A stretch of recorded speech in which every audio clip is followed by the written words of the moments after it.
Hi, welcome back. I'm Jeremy. And I'm Calvin, and this is Think Forward TV. So we've been talking about your theme. Yes. We've been talking about the difference between your theme as a pattern and I'm trying to think if I can remember all this. Your theme as a pattern, or a theme as a passion. That is not necessarily a passion, but it is a pattern. Yes. Slowing down, watching yourself in that pattern. Then we touched upon something last time, which was Chaos. Now that you have the pattern, and the pattern is going to form really your identity, or focus your identity, so it brings to your awareness, then you're going to notice all the things that get in the way of you being you. Yes. Of block you. Mm-hmm. Not that block you. Now, sometimes we use those as excuses for not being or doing what we should be or what we should do.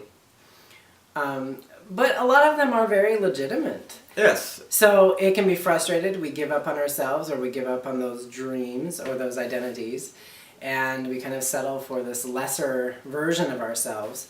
So that's what we're going to talk about today, Yes. is how to take that blockage, that chaos, and what we do with that. Yes, absolutely. Well, I like the word that you just used, because that's a good example.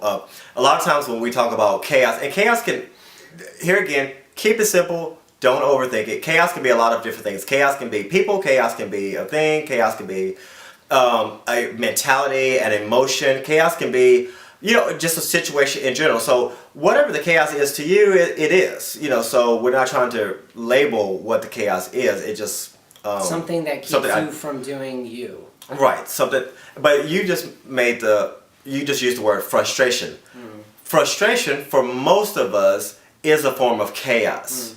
Because of what frustration does with us. Frustration causes us to not think or to not focus. To stop. To ultimately stop. Sometimes frustration can be the beginning parts of a depression. Frustration can be the beginning parts to giving up. Frustration can be a lot of different things. So frustration in and of itself can be a chaotic ingredient. So if we're looking at that, and what I'm actually telling you to do is get comfortable with that chaos.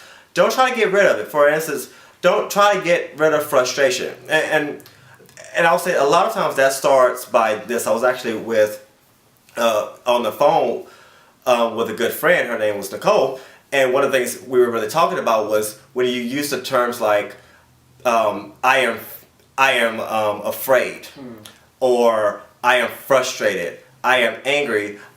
That's really a negative way of dealing with that emotion, because what you're saying is you are angry, you are frustrated, and you actually own those emotions, versus actually looking at it from a different standpoint of I feel angry, or I feel frustrated, or I am experiencing frustration at this moment. It's different because it's disconnected from who you are. It's disconnected from your identity.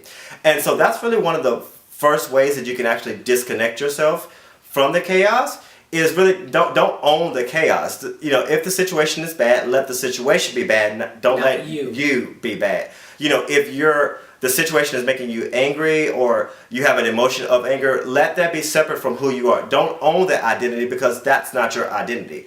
Your real identity is pure. It is of God. It's your message, and your message is meant to be shared with everyone. Right. It's always right. And if you are looking at chaos as a bad thing, ultimately what can happen is you can look at yourself as a bad thing or as a bad person, which then goes into your message, and then you'll ultimately start thinking, oh, maybe this isn't the right message. Maybe this isn't my purpose in life. Well, because that message gets tainted. The message is tainted. You're taking all those other things that really aren't a part of your message, the frustration, the chaos, you're pulling that into you, then it becomes your message. It's not a pure message. Right. It is not a right message, because it's been tainted by something else. Right. You keep that away from you. You keep yourself pure of that. Right. Then your message is right. Your message is pure. Your message can be clear. Right. And we're all working on that at different stages.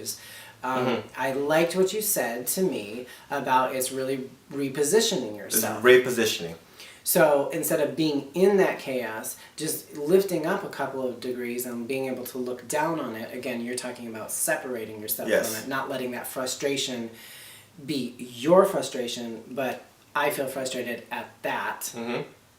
I'm not a frustrated person. I'm not a frustrated person.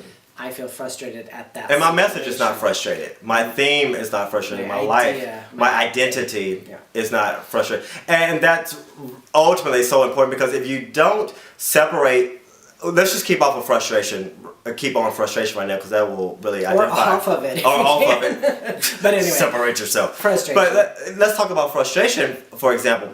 If you don't separate yourself from frustration, and if you really connect it with who you are, which ultimately connects with your identity, with your message, if you or when you start operating in your message and you start speaking and talking and being your message is going to be a frustrated message. You're going to be speaking your message, or dancing your message, or painting your message, or whatever. However way you express your message, you're going to be doing that really with a sense of frustration, because you owned it. And you've seen that. You've seen speakers, you've seen artists, you've seen, name it. Right. Even I think architecture, buildings, you're like, wow, that looks like an angry thing, or a frustrated thing, or a like. Right. And a lot of times we'll say, if you ask someone, how was the message, or how was the song, or how was the dancer, and if you've ever heard someone say the comment like, it was good, but I just couldn't, there was something off, or I couldn't put my finger on it.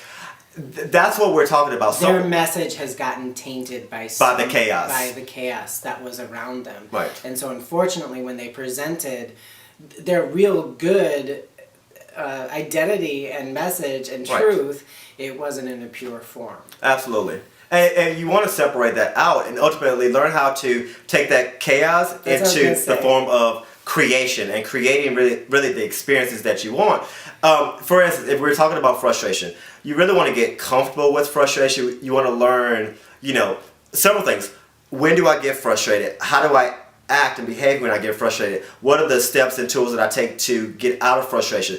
Then what you start doing is you start turning all of your testing, all of your trouble into really a tool for you for the future. You really turn it into a skill set, which becomes extremely invaluable with your message, and really understanding the pattern and living out the pattern of your life, because everyone's going to get frustrated if we're still talking about that. But now the next time I get frustrated, or when I get frustrated, now I have tools and a skill set to actually rise above whatever the chaos is and progress forward with my message. I think a lot of frustration comes from not rising above, from being in the middle, being able to see the bird's eye view of, oh, this is what it looks like from up here. And you were talking to me about how the very things that frustrate us, again, we can flip them around, but that they are how did you put it? They're the parts and the pieces pre a creative form. I really said unformed creation. Unformed creation. And that's part of the reason why we're frustrated with it, because it's not the creation that we know it should be. Everyone loves eating the chocolate cake with the glaze on it, and it's warm, and you have milk with it. But that, I like chocolate cake. But that cake, before it ever was on your plate, went through a whole process. And was a lot of pieces and parts. If I may add, a very chaotic or separate, unformed process before it ever got to your plate. Right. It was many ingredients. It was a lot of pressure. Right. There was a lot of beating. There was a lot of mixing together, and a forming of those individual, seemingly chaotic things to really present you with a nice, warm chocolate cake. I am so eating cake. I am so hungry now. No, I can't. Chocolate cake for dinner. Okay, so the moral of the story is to make chocolate cake. Yeah, if we could get above the cake.